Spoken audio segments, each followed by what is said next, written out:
வாடகை கொடுக்கறதுக்கு ஒரு ஆளு, பெட்ரோல் அடிக்கிறதுக்கு ஒரு ஆளு, இதுக்கு சாப்பாடு வாங்கி கொடுக்கறதுக்கு ஒரு ஆளு, இப்படின்னு ஆளு வச்சுங்கிற உனக்கு இந்த வாய்க்குதுன்னா புறம்போக்கு. நீ முதல் யோகிமா பாரு. அண்ணா அறிவாலயத்தை பற்றி பேசுற, உனக்கு என்ன தெரியும்? ஒரு மயிரம் தெரியாது நீ. அதுனா நம்மள உனக்கு உருவுறுதுனா ரொம்ப பிடிக்குமா? நம்மள கேட்டி ராகவன ஒரு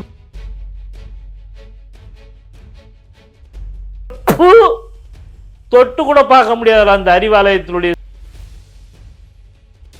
உன் சீனெல்லாம் இங்க வேகாது, உன் பருப்பு இங்க வேகாது. அறிவாலயத்துக்கு வந்து பாரு, உன் கால் என்ன ஆகுது பாரு, உன் வாயில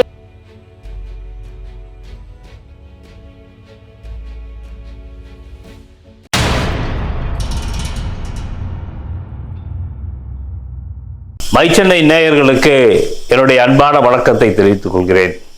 தமிழகத்தில் பார்த்தீங்கன்னா இன்னைக்கு நேரடியாக அரசியலை எதிர்கொள்ள முடியாம ஏதாவது ஒரு வகையில் ஏதோ கையில் தொட்டா கோபம் வரும்ன்றதை நினைச்சிட்டு இன்னைக்கு பார்த்தீங்கன்னா பிஜேபியினுடைய மாநில தலைவராக இருக்கக்கூடிய அண்ணாமலை அவர் என்ன பண்றாருன்னு கேட்டீங்கன்னா அண்ணா அறிவாலயத்தினுடைய செங்கல்ல உருவன்றாரு. அண்ணாமலை, அண்ணா அறிவாலயத்தினுடைய வரலாறுலாம் உனக்கு தெரியாது. அண்ணாமலை, உனக்கு என்ன தெரியும்? நீ ஏதோ ஒரு கட்சி தலைவர் ஆயிட்டு உன் வாயாலேயே நீ கெடுத்துக்கின. என்ன சொன்ன?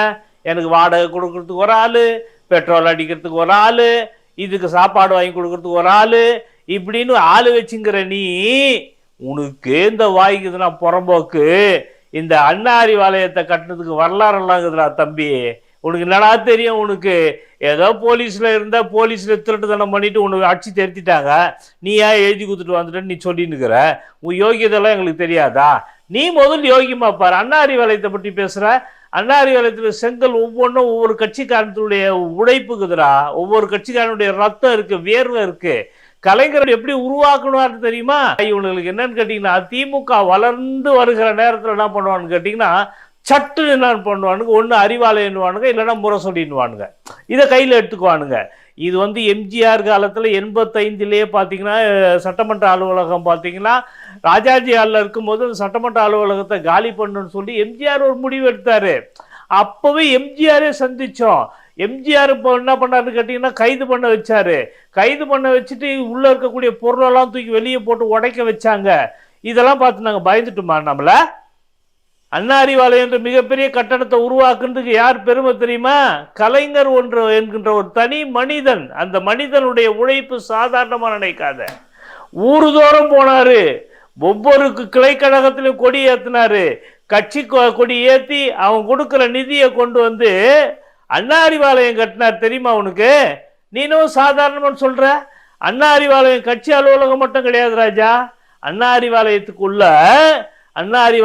உள்ளவே பார்த்தீங்கன்னா கண் மருத்துவமனை, வெற்றி செல்வி கண் மருத்துவமனை உள்ள இருக்குது. தெரியுமா? அங்க இன்னும் கூட பார்த்தீங்கன்னா நம்முடைய இயக்கத்தினுடைய கண்காட்சி உள்ள இருக்குது, கருத்தோவியங்கள் அது உள்ள இருக்குது, லைப்ரரி இருக்குது. உன்னை என்ன நினைச்சுக்கின? ஏதோ ஒன்று கட்சிக்காரன் வந்து உன்னை உங்கள் வீட்டிலேருந்து கூப்பிட்டுன்னு போய் உன்னை உட்கார வச்சுக்கிட்டு ஸ்டார் ஹோட்டலில் சாப்பாடு வாங்கி கொடுத்துட்டு அவன் என்ன திருட்டுத்தனம் அயோக்கியத்தனம் பண்ணுறான், மொல்ல மாதிரி தனம் பண்ணுறான், இதுக்கெல்லாம் உன்னை சப்போர்ட் பண்ணினுக்கிறானே, அது மாதிரி நினச்சிக்கினே அரசியல். அது இல்லைப்பா. உனக்கு என்ன தெரியும்? உனக்கு என்ன தெரியும்? ஒரு மயிரம் தெரியாது நீ. நீ வந்து எங்களை வந்து பேசிங்கிற. கட்சின்னா என்னன்னு தெரியுமாப்பா உனக்கு? சாதாரணமா நினைக்காத. திமுக சாதாரண நினைக்காத. 1949 ஆரம்பிக்கப்பட்ட கட்சி இன்னைக்கு பவள விழா காண்ற அளவுக்கு இன்னைக்கு இந்த இயக்கம் இருக்குதுன்னா கட்சியை ஒழுங்கா நடத்திங்கிறோம். இது கட்சியா மட்டும் இல்லப்பா, கட்சியா மட்டும் இல்ல, சமூக பார்வையில சமூக சிந்தனையோடு இருக்கக்கூடிய இயக்கம். தெரியுமா? மாணவர்களுக்கு எதிர்கட்சியா இருந்தாலும் சரி, ஆளுங்கட்சியாக இருந்தாலும் சரி, எல்லா நேரத்திலையும் மாணவர், அதான் தளபதி அடிக்கடி சொல்லுவாங்க, வீட்டுக்கு விளக்காக நாட்டுக்கு தொண்டனாக இருக்கக்கூடிய இயக்கம் திமுகன்னு சொன்னாங்க. அதனாலதான் பாத்தீங்கன்னா மாணவர்களுக்கு பாத்தீங்கன்னா பல்வேறுபட்ட வகையில உதவி பண்ணியிருக்கிறோம். எப்படியும் படிக்க வைக்கணும், எப்படி அவங்கள வாழ்க்கையில முன்னேற்ற வைக்கணும். அதுலயும் பாத்தீங்கன்னா நம்முடைய இன்னைக்கு இருக்கக்கூடிய துணை முதலமைச்சர், நான் அவரை சின்னவர்னு சொல்ல மாட்டேன். அவர் சின்னவரா? அவர் ஒரு கல்லுலேயே உங்களை வந்து 40 தொகுதியில் ஓட விட்டவர். அவரை இப்போ நான் சின்னவன்னு சொல்ல மாட்டேன்.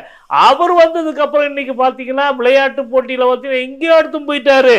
நீ அண்ணா அறிவாலய செங்கலை உருவிட்டேன்னா அதுனா நம்மள உனக்கு உருவுறுதுனா ரொம்ப பிடிக்குமா? நம்மள கேட்டி ராகவனை ஒரு குஜிலியை வச்சு இந்த காட்சியை பார்த்திய, அதெல்லாம் என்ன நம்மள உனக்கு இதே வேலை தானா? அந்த காயத்ரி ரகுராமன் உன்னை கழுவி ஊத்துனாங்களே, பெண்களை மதிக்க மாட்டேன்றாங்களே, மாட்டாரு அண்ணாமலை அப்படின்னு சொன்னாங்களே. நீ நீ நீ வந்த நாள்ல இருந்து உனக்கு வந்து பாத்தீங்கன்னா எல்லாருமே காரி திப்பின்னுக்கிறாங்களே. திருச்சி சூர்யா கழுவி ஊத்தினுக்கிறாப்புல. நீ ரொம்ப யோகிய மாதிரி பேசுங்கிற. ஆறுதல நிதி நிறுவனத்துல உன் கதை நாரி போல. ஆர்கே சுரேஷ் சொல்ல எங்களை காப்பாத்துறதுக்கு நாங்க 100 கோடி ரூபாய் அண்ணாமலை கொடுத்தோன்னு சொன்னாப்லையே. நீயா சொன்னிய? நீயா சொன்ன நான் வந்து கட்டினுக்கிற வாட்சி என்ன வாட்சி தெரியுமா? இப்படியெல்லாம் சொன்னது நீ தானே. நீ ரொம்ப யோகிய மாதிரி பேச, அரசியல் புனித மாதிரி பேசுற. நீ வந்து ஏதாவது செஞ்சு இருக்கிறியா? நீங்க ஒன்றிய அரசாங்கத்துக்கிட்ட ஏதாவது தமிழ்நாட்டுக்கு ஏதாவது வாங்கி கொடுத்துருப்பியா? எதுவுமே செய்யல. ஆனா என்ன அண்ணா அறிவாலய செங்கல் தொட்டு கூட பார்க்க முடியாது. அந்த அறிவாலயத்தினுடைய செங்கல்ல ஒரு பதில் சொன்னாங்களே, அமைப்பு செயலாளர் சொல்லும் போது சொன்ன ஒரு புல்ல கூட நீ புடுங்க முடியாதுன்னாரு. பத்தியா இது மாதிரி எத்தனையோ பார்த்துட்டான். நம்மள 93 கூட ஒருத்தர் சொல்லியிருந்தாரு, அண்ணா அறிவாலயத்தை கைப்பற்றுவேன்னாரு. சொன்னவங்க தான் காணாத போயிட்டாங்க. அண்ணா அறிவாலயம் இன்னைக்கு இருக்குது. அறிவாலயம் பார்த்தீங்கன்னா இன்னைக்கு எல்லோருக்கும் பயனடையக்கூடிய அளவுக்கு இன்னைக்கு இருக்கு தெரியுமா? அதனால உன்னுக்கு சொல்றேன், உன்ன மாதிரி 10 பேர் வந்தாலும் சரி, யார் வந்தாலும் சரி, இது ஜெயலலிதா ஆட்சி காலத்தில் இருக்கும்போது கூட பார்த்தீங்கன்னா அந்த பார்க்கை எடுப்பண்ணுவாங்க, அந்த சிலையை எடுப்பண்ணுவாங்க, இது கார்பரேஷன் வந்து தொல்லை கொடுப்பாங்க. இதெல்லாம் நாங்கள் பார்த்துட்டோம். நம்மள இதெல்லாம் பார்த்துட்டோம். என்ன எல்லாமே கரெக்டாக இருக்கிறதுனால தான், எல்லாமே சரியாக இருக்கிறதுனால தான் இந்த அண்ணா அறிவாலயத்தை எவனாலையும் தொட்டு கூட பார்க்க முடியாது. நீ வந்து தொட்டு பார்ப்பேன்னு சொல்லுவேன், நாங்கள் விட்டுட்டு வேடிக்கை பார்த்துட்டு போகணுமா? ஜாக்கிரதை, ஒழுங்கா இருந்துக்கோ, ஒழுங்கா இருந்துக்க. என்ன எங்களுக்குன்னு ஒரு கண்ணியா இருக்கிறதுனால நாங்கள் விட்டு வைக்கிறோம். இல்லைன்னா உன்னை நூல் ஆக்கிடுவோம், பஞ்சு நூல் ஆக்கிடுவோம். உன்னை நீ ஏதோ சாட்டை அடிக்கிறேன்னு சொன்னிய. உன்னை சாட்டை அடிக்கணும்னு சொல்லியிருந்தா எத்தனை சாட்டை அடிச்சிருக்கணும் தெரியுமாடா? டேய் அந்த இவன் கேட்டி ராகவனை ஒரு குஜிலியை வச்சு அசிங்கப்படுத்தினிய. ராகவங்கிட்ட கொடுத்துருக்கணும்டா அந்த சாட்டைய. 6 அடி அடிச்சுக்கணும், 60 அடி அடிச்ச மாதிரி விளம்பரம் பண்ணிங்கிற. எந்த எப்படித்தமா வச்சிருக்கணும்? நீ மாட்டுக்கறி துண்ண மாட்டேன்னு சொன்ன, சாப்பிடக்கூடாது சொன்னீங்க பார். அந்த மாட்டு தோல் இல்ல, அந்த தோலை முனையில சுங்கு மாதிரி கட்டி அதுல அடிச்சிருக்கணும்டா உன்னை. அதுலதான் அடிச்சிருக்கணும் உன்னை. என்னவா பெரிய இந்த பஞ்சு நூலை வச்சுக்கின்னு சவுக்கடி அடிச்சுட்டு ஊரை ஏமாத்திங்கிறியா?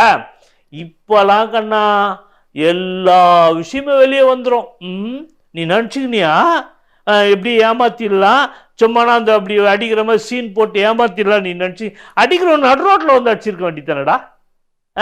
வீட்டுக்குள்ளே வச்சு அடிச்சுக்கினீங்க, உங்கள் 5-6 பேரை நிற்க வச்சுக்கின்னு வெளியே வந்து அவங்க கதை நாரிட்டு இருக்கல. இவெல்லாம் ஒரு அரசியல்வாதியா சார்? போராட்டம்னா எதுக்காக போராட்டம் பண்ணுன்னு தெரியல. இனத்துக்காக, மொழிக்காக போராட்டம் பண்ணி இன்னைக்கு இந்த இயக்கம் இருந்து கொண்டு இருக்கிறது. 75 வருஷம் இன்னைக்கு இருக்கிறோம். அதனால அண்ணாமலை மாதிரி இந்த கீழ்த்தரமான பேர் வழிகளுக்கு இதோடு நிறுத்திக்கோ. உன் வேலையெல்லாம் வேற எங்கனையா போய் வச்சுக்கோ. நீ போய் அதிமுக எடப்பாடி பழனிசாமிங்கிறான் பார், அவங்கிட்ட போய் நீ காட்டின்னு உன் சீனெல்லாம். உன் சீனெல்லாம் இங்க வேகாது, உன் பருப்போ இங்க வேகாது. ஒழுங்கா இருந்துக்க. இனிமேல் கொண்டு ஒன்று வச்சுக்கோமா. என்னைக்கு வரேன்னு சொல்ல அறிவாலயத்துக்கு வா. அறிவாலயத்துக்கு வந்து பாரு, உன் கால் என்ன ஆகுது பாரு. உன் வாயில வைப்போம்டா, நாங்க கொல்லிக்கட்டைய வாயில வைப்போம். நீ நினச்சிக்கினியா உன்னை வந்து வேடிக்கை பார்த்துட்டு உன்னை விட்டுட்டு நாங்கள் வேடிக்கை பார்ப்போம்னு நினச்சிக்கினியா? இதோடு உனக்கு எச்சரிக்கை விடுகிறோம், கண்டனத்தை தெரிவிக்கிறோம். இது போல பேச்சை பேசாத. ஒழுங்கா நம் தமிழ்நாட்டுக்கு ஏதாவது செய்ய வேணும். மெட்ரோ ரயில் திட்டத்துக்கு இன்னும் நிதி ஒதுக்காதகிறான், அதுக்காக பேசு. இதெல்லாம் விட்டுட்டு தேவையில்லாதெல்லாம் பேசணும். இப்படி பேசுனா உன்னை உடனே ஒரு மீடியா பெருசாக்கி உன்னை ஆளாக்கி காட்டுவாங்கன்னு நினைச்சுங்கிறியா? அதெல்லாம் இங்க வேவாது. அது வேற எங்கன்னா போய் பார்த்துக்கோ. என்ன கடுமையாக எச்சரிக்கை தெரிவித்து அண்ணாமலை இதோடு நிறுத்திக்க. நன்றி, வணக்கம். ஒரே ஆளு மேல 145 கட்சி பெண்கள், பாஜக பெண்கள் கம்ப்ளைண்ட் கொடுத்திருக்காங்க. கேசவ விநாயகம் அந்த ஆளு RSS காரன். ஒருத்தனால 142 பேர் வந்து கம்ப்ளைண்ட் கொடுத்தாங்க. இவங்க பேசுறாங்க பேச்சு. அப்புறம் ஒருத்தன் வந்து பூஜை ரூம்ல உட்காந்துட்டு என்னமோ பண்ணிட்டு இருந்தானே. இந்த கும்பல்லாம் பாலியல் சுரண்டலை பத்தி பேசலாமா? இந்தியா முழுதும் பாலியல் சுரண்டலை பக்காவா பண்ணிட்டு இருக்கிற கேடுகட்ட ஒரு கட்சி இந்த கும்பல்.